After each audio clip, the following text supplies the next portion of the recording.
Gender is a crucial impact area for the CGIAR in our 2030 research and innovation strategy.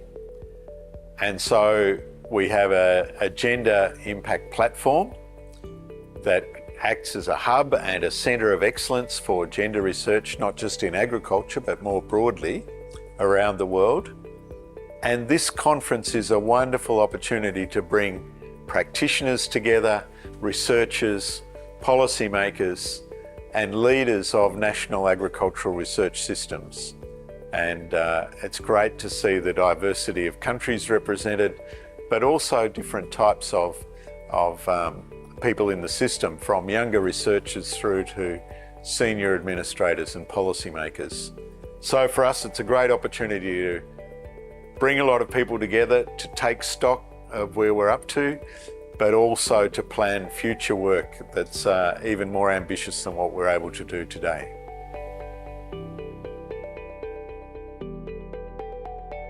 It's very obvious now with the impact of COVID-19, of conflict in the Ukraine, and the ongoing impacts of climate change, that these disasters and big events affect women and girls worse than men.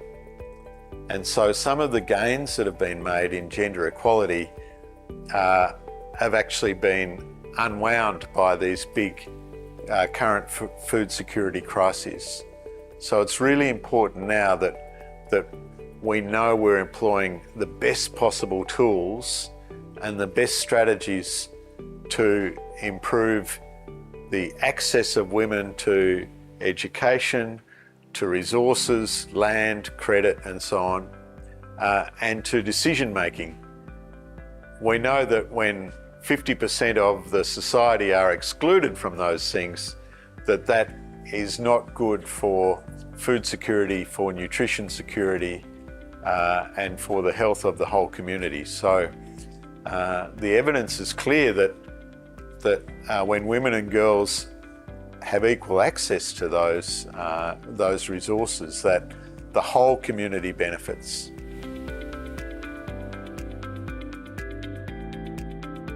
Some people think the CGIAR is a large organisation because we have 9,000 staff in 80 or 90 countries, but that's actually quite small in comparison to the size of the planet and the size of the task. And so the CGIAR can play an important linking role, but the main work has to happen through national partners like the Indian Council for Agricultural Research.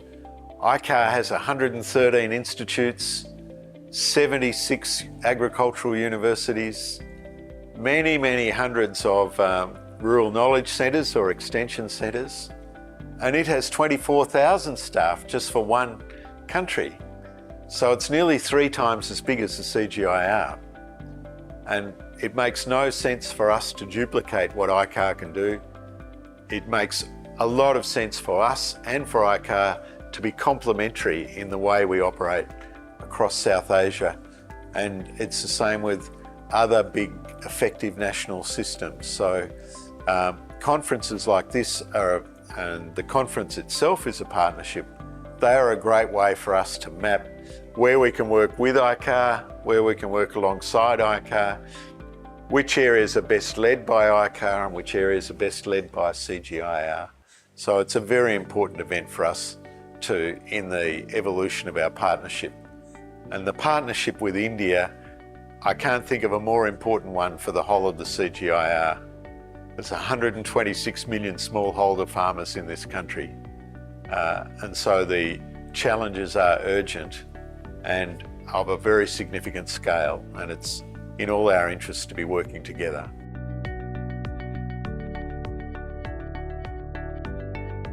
I think the best way to mainstream gender in the policy world and in the management world is a combination of top-down and bottom-up. And we had a great example of that this morning with the President of India, herself someone who grew up in a remote rural tribal village, became a school teacher, a local government and state government person, and is now the President of India. To have her talking about the importance of gender equality for food security, and the Director General of ICAR, and the person leading India's engagement as the chair of the G20. So you have very strong signals from the high-level leadership in India that this is now a central priority for the government and for India reaching its own goals.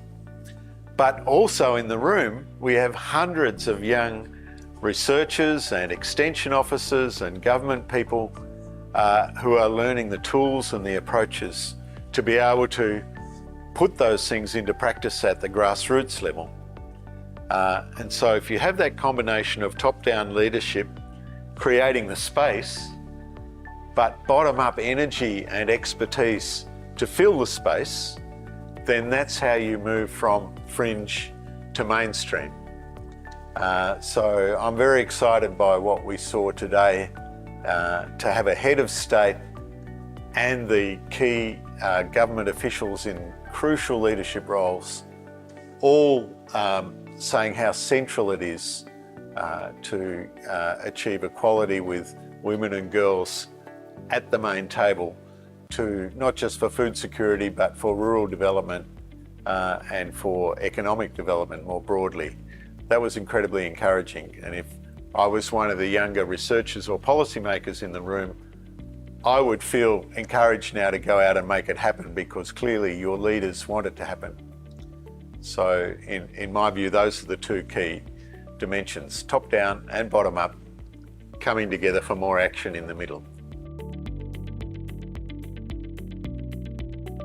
Well, I hope that within a few years, we're not even using the word mainstream for gender, because it will just be core business for everything that we do. If we're effective in sustainable agriculture, in resilient food systems, in tackling climate change, for all of those objectives, we can't be investing just in half the population. I would hope that this debate is redundant in 5 years.